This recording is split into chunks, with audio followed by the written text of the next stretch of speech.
Hello, myself Vishnu Kumar Swarnkar.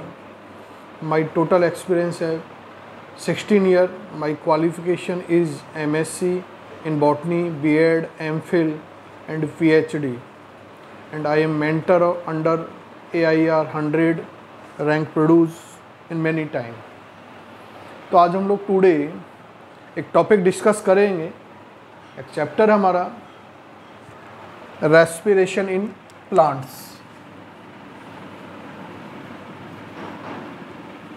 Respiration in plants. पादपों में श्वसन.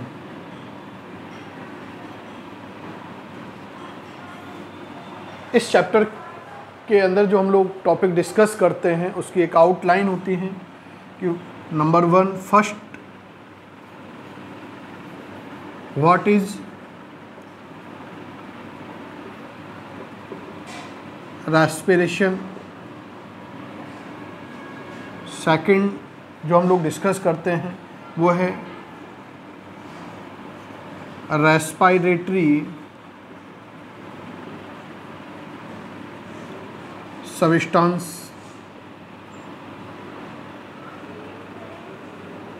थर्ड जो हम लोग डिस्कस करेंगे वो आता है types of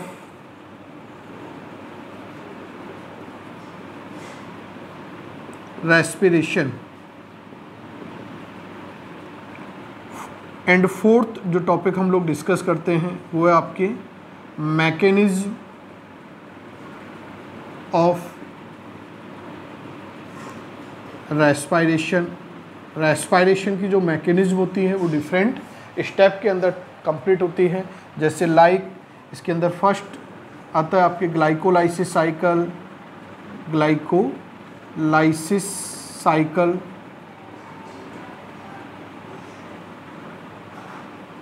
Krebs cycles, ETS electron transport system. And next step आता है fermentation.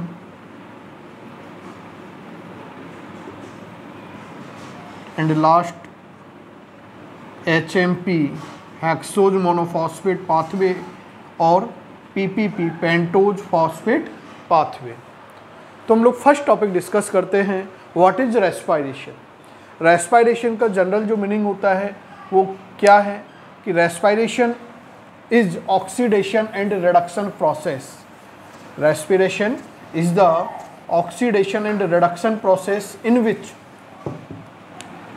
respiration is oxidation and reduction process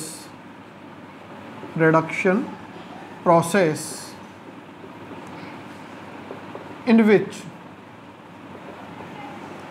oxidation of food substances. जिसके अंदर क्या होता है फूड सब्सटेंस का जो फूड सब्सटेंस होता है और मेनली रेस्पिरेशन के अंदर जो फूड सब्सटेंस होता है वो कौन होगा. ग्लूकोज के मॉलिक्यूल होते हैं. तो इस ग्लूकोज के मॉलिक्यूल का क्या होता है ऑक्सीडेशन होता है. और ऑक्सीडेशन के आफ्टर क्या रिलीज होती है एनर्जी रिलीज होती है. और ऑक्सीडेशन के ड्यूरिंग जो एनर्जी रिलीज होती है उस एनर्जी का जो यूटिलाइजेशन किया जाता है दिस एनर्जी यूटिलाइज फॉर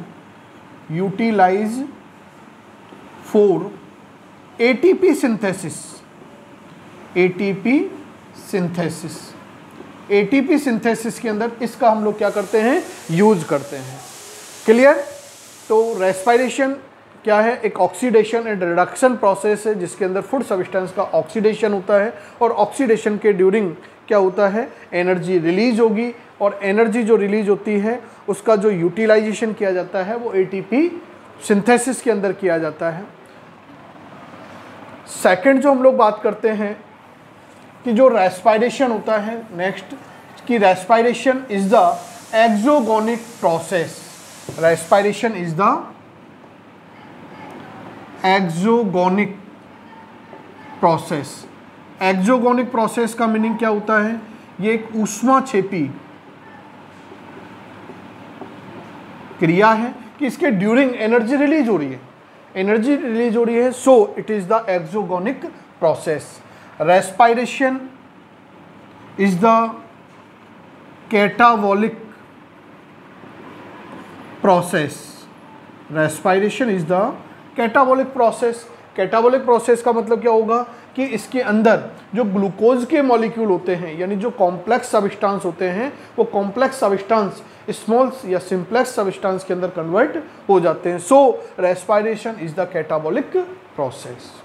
यदि हम लोग बात करें कि रेस्पायरेशन इज द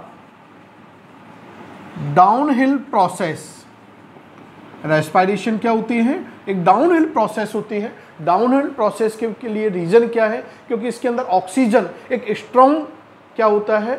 ग्राही होता है, इलेक्ट्रॉन ग्राही के फॉर्म में वर्क करता है। So respiration is the downhill process. तो ये कुछ पॉइंट्स हैं। इसके बाद हम लोग सेकंड जो टॉपिक है वो हम लोग डिस्कस करते हैं, टाइप्स ऑफ रेस्पिरेशन, श्वसन के प्रकार। तो यदि हम लोग रेस्पिरेशन के टाइप को डिस्कस करें, टाइप्स ऑफ रेस्पिरेशन की यदि हम लोग बात करें, तो रेस्पिरेशन को हम लोग एक तो मेनली जो डिफ्रेंशिएट करते हैं वो किसके बेस पर कर सकते हैं? वो करते हैं हम लोग एक तो रेस्पिरेटरी सब्सटेंस के बेस पर, रेस्पिरेटरी सब्सटेंसेज के बेस पर। अब हमारे पास यही क्वेश्चन उठ जाता है कि व्हाट इज रेस्पिरेटरी सब्सटेंस। तो रेस्पिरेटरी सब्सटेंस क्या होता है कि जिन फूड सब्सटेंस का हम लोग ड्यूरिंग रेस्पिरेशन प्रोसेस जो यूज़ करते हैं उन्हें हम लोग क्या बोलते हैं? रेस्पिरेटरी सब्सटेंस बोलते हैं। जैसे लाइक कार्बोहाइड्रेट के मॉलिक्यूल का, कार्बोहाइड्रेट के मॉलिक्यूल को हम लोग रेस्पिरेटरी सब्सटेंस के फॉर्म में यूज़ करते हैं। सेकंड आता आप लोगों के फैट्स और लिपिड्स के मॉलिक्यूल का यूटिलाइजेशन किया जाता है। और नेक्स्ट फॉर्म जो होती है आपके प्रोटीन। मेनली प्लांट रेस्पिरेशन के ड्यूरिंग इन सब्सटेंस का क्या करता है? फूड सब्सटेंस का यूटिलाइजेशन करता है, यूज करता है। तो these are the respiratory substance. इन रेस्पिरेटरी सब्सटेंस के ड्यूरिंग क्या होगी? हमें एनर्जी रिलीज होती है। एनर्जी क्या होती है? रिलीज होती है। जैसे यदि हम लोग कार्बोहाइड्रेट के 1 ग्राम मॉलिक्यूल से बात करें तो approximately 4.02 4.5 kilo calorie energy release होगी 1 ग्राम कार्बोहाइड्रेट के मॉलिक्यूल से। यदि फैट और लिपिड की यदि हम लोग बात करें तो फैट और लिपिड के मॉलिक्यूल से जो हमें गेन होती है वो होती है आप लोगों के पास 9.0 टू 9.5 किलो कैलोरी एनर्जी हमें रिलीज होगी ड्यूरिंग 1 ग्राम प्रोटीन के मॉलिक्यूल। फैट की यदि हम लोग बात करें तो फैट से 5.02 5.5 5.34 ये रेंज है, एवरेज रेंज है किलो कैलोरी एनर्जी हमें 1 ग्राम फैट या लिपिड के मॉलिक्यूल से गेन होती है, ऑब्टेन होती है ड्यूरिंग रेस्पिरेशन। क्लियर? तो हम लोग यही कह रहे हैं कि फर्स्ट टाइप जो हम लोग डिस्कस करेंगे वो रेस्पिरेटरी सब्सटेंस के बेस पर करेंगे कि इन रेस्पिरेटरी सब्सटेंस में से रेस्पिरेशन के ड्यूरिंग किस सब्सटेंस का यूटिलाइजेशन किया जाता है। तो उसके बेस पर यदि हम लोग बात करें तो रेस्पिरेशन 2 टाइप का होता है on the basis of respiratory substances. Respiration are of 2 types. First is the floating respiration and second is the protoplasmic respiration। जब रेस्पिरेशन की प्रोसेस के ड्यूरिंग फूड सब्सटेंस का यानी किस फूड सब्सटेंस का यूज किया जाए तो कार्बोहाइड्रेट एंड फैट और लिपिड के मॉलिक्यूल को यूज किया जाए तो this is called floating respiration. और जब ड्यूरिंग रेस्पिरेशन हम लोग किस रेस्पिरेटरी सब्सटेंस को यूज करते हों वो है आपके यदि प्रोटीन के मॉलिक्यूल को यूज करते हों तो this type respiration is known as protoplasm. तो इसको एक सिंपल यदि हम लोग थोड़ा सा लर्न आउट करें तो उसके लिए देख सकते हैं प्रोटोप्लाज्म। तो प्रोटो यानी और प्रोटीन, तो प्रो आ रहा है, इसका मीनिंग ये हो गया हमारे पास प्रोटीन। इसको एक थोड़ा सा लर्न आउट कर सकते हैं।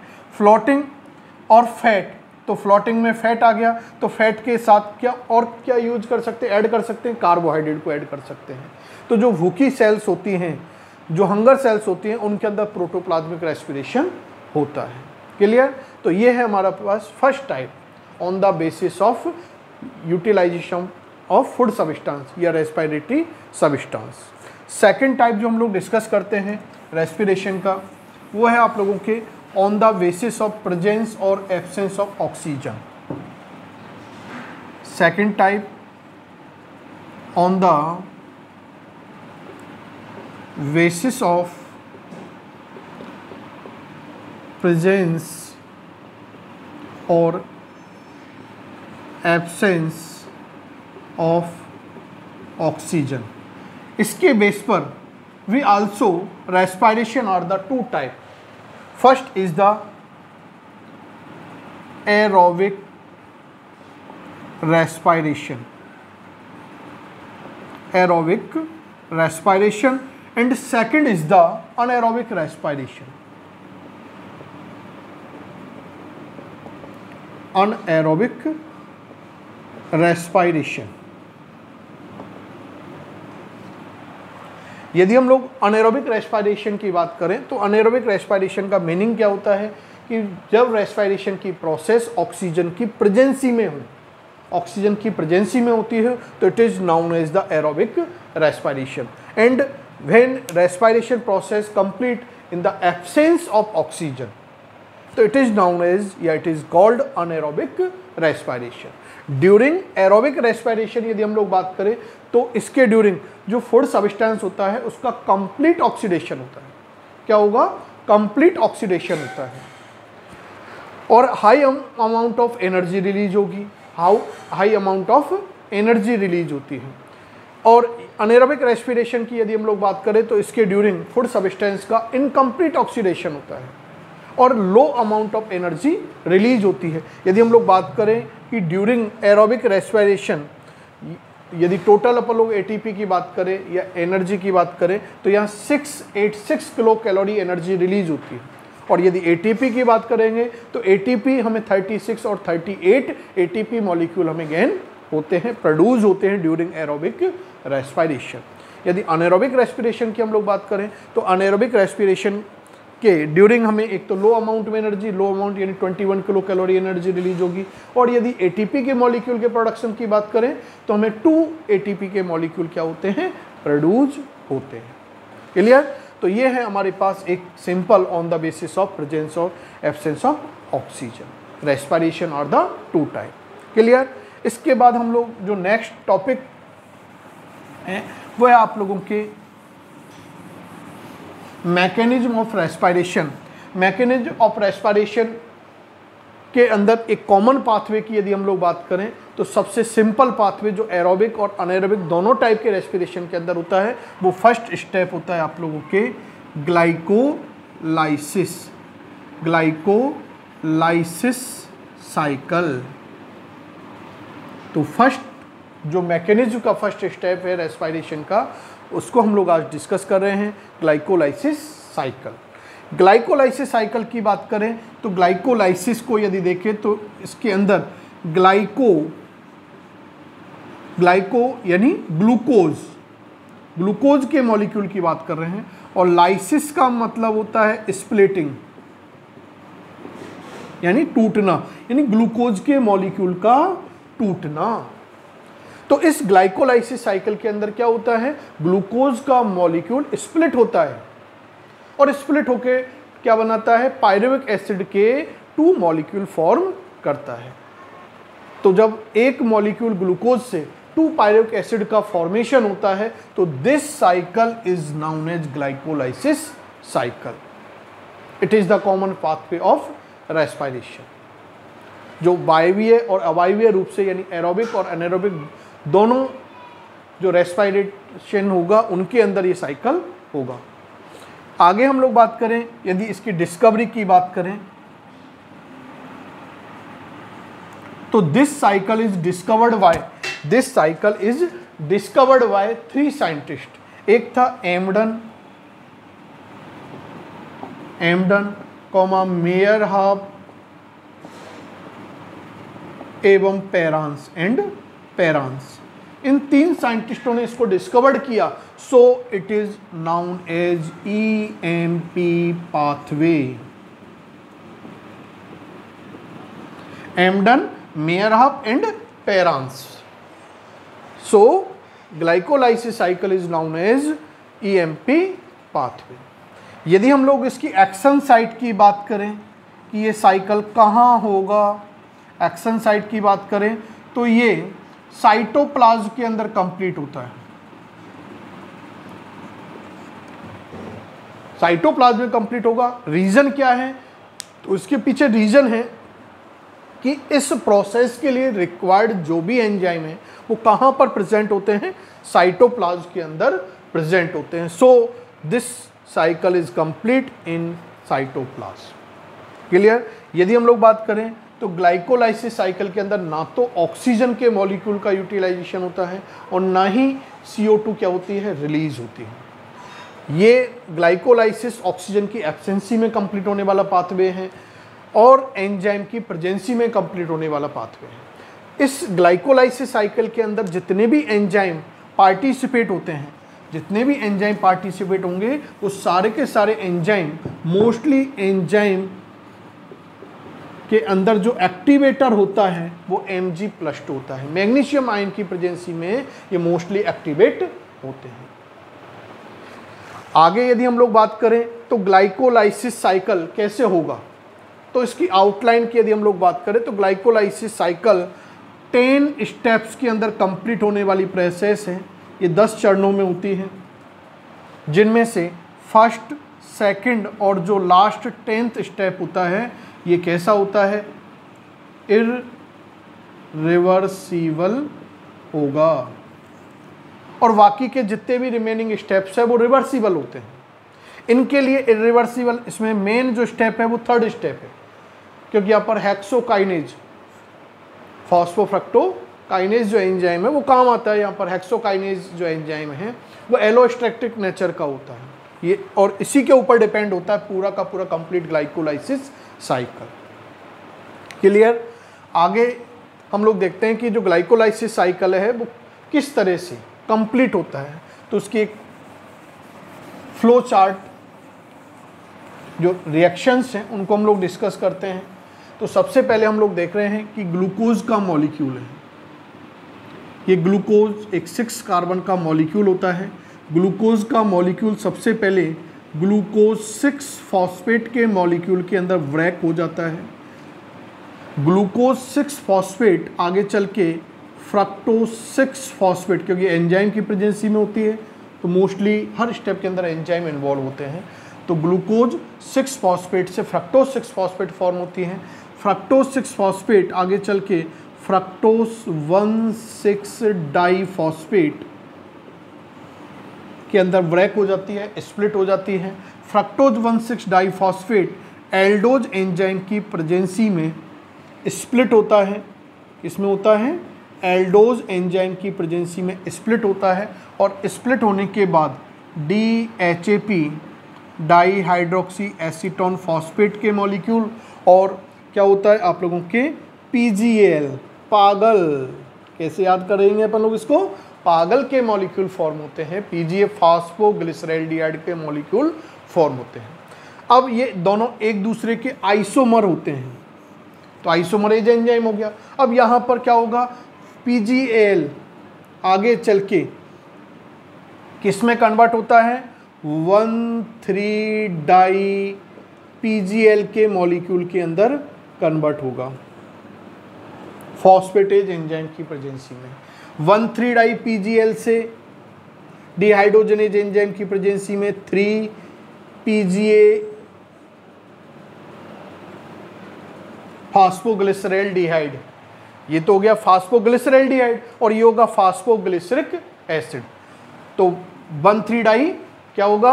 हम लोग क्या कह रहे हैं कि PGL के जो मॉलिक्यूल हैं वो PGL के मॉलिक्यूल सबसे पहले किसमें कन्वर्ट हुए? आप लोगों के 1,3 डाई PGL के अंदर कन्वर्ट होते हैं।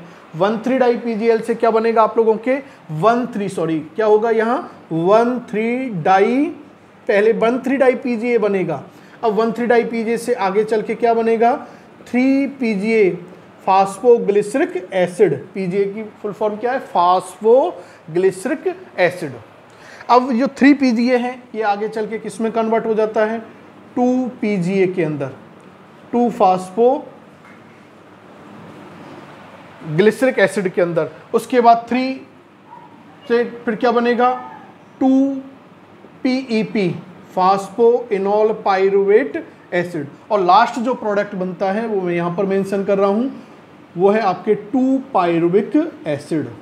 लास्ट जो ड्यूरिंग प्रोडक्ट बनता है वो क्या बनेगा आप लोगों के 2 पाइरुविक एसिड, क्योंकि पाइरुविक एसिड एक 3 कार्बन मॉलिक्यूल है, इसलिए यहाँ पर 2 मोल फॉर्म होंगे, 2 मॉलिक्यूल क्या हो जाते हैं फॉर्म हो जाते हैं, क्योंकि ग्लूकोज 6 कार्बन का मॉलिक्यूल है और हम क्या कह रहे हैं pyruvic acid the 3 carbon molecule. इसलिए क्या होगा ड्यूरिंग ग्लाइकोलाइसिस साइकिल 1 ग्लूकोज के मॉलिक्यूल के स्प्लिट होने के आफ्टर क्या बनते हैं 2 पाइरुविक एसिड फॉर्म होते हैं। अब इस पूरी आउटलाइन के अंदर यदि हम लोग बात करें तो सबसे इंपॉर्टेंट जो फिनोमिना है कि हम लोगों ने क्या कहा था कि रेस्पिरेशन के ड्यूरिंग ATP फॉर्म होती है।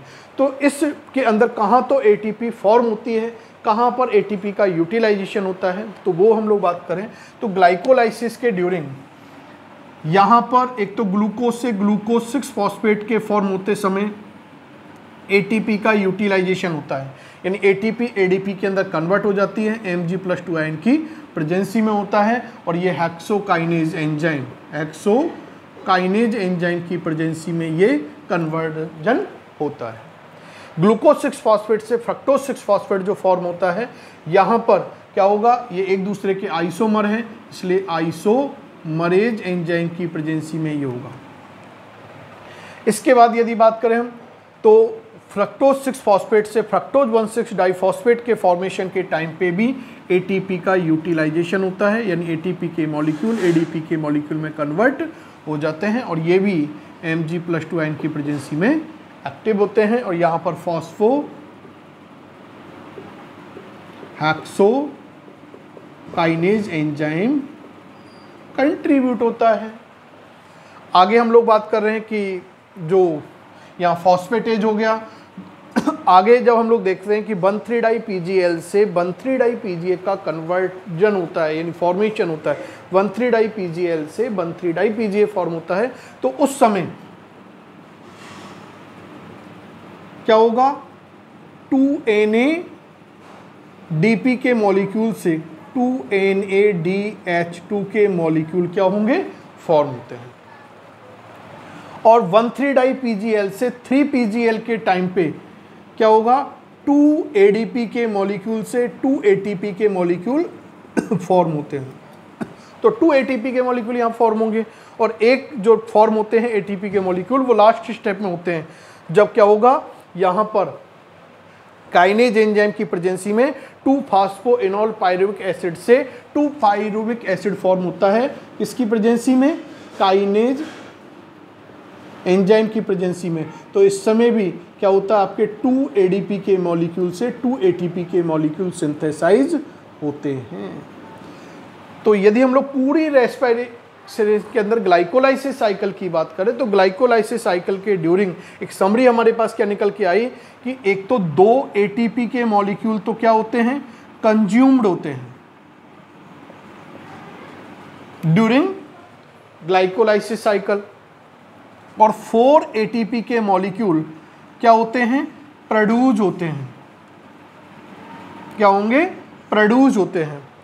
तो सबस्ट्रेट लेवल फास्फोराइलेशन से क्या होगा हमें केवल ओनली 2 ATP ही ऑब्टेन होते हैं, लेकिन यहाँ पर 2 NADPH2 के मॉलिक्यूल भी बनते हैं और हम लोग जानते हैं चूंकि 1 NADH2 के मॉलिक्यूल से क्या होता है हमें 3 ATP प्रोड्यूस होती है, इसलिए 2 NADH2 के मॉलिक्यूल से कितनी होगी 3 ATP मल्टीप्लाई 2 इक्वल 6 ATP। तो यदि हम लोग टोटल बात करें तो ग्लाइकोलाइसिस साइकिल के ड्यूरिंग 6 ATP तो हमें इनडायरेक्टली बन गई, 4 ATP मिल गई, तो टोटल हमें कितनी मिलती है 10 ATP। 10 ATP हमें प्रोड्यूस होगी, जिसमें से 2 ATP क्या है 2 ATP क्या हो गई, कंज्यूम हो गई। तो हमें ड्यूरिंग रेस्पिरेशन जो नेट प्रॉफिट होता है या नेट जो गेन होती है वो कितनी ATP गेन होती है, 8 ATP के मॉलिक्यूल गेन होते हैं। इसके ड्यूरिंग हमने आज प्रीवियस सी बताया है कि ऑक्सीजन के मॉलिक्यूल ना तो यूटिलाइज होते हैं और ना ही CO2 क्या होती है इसके ड्यूरिंग रिलीज होती है। तो इस तरह से हम लोग देखते हैं कि ग्लाइकोलाइसिस जो कि रेस्पिरेशन का सबसे कॉमन पाथवे होता है और फर्स्ट स्टेप होता है वो कंप्लीट होता है। Thank you.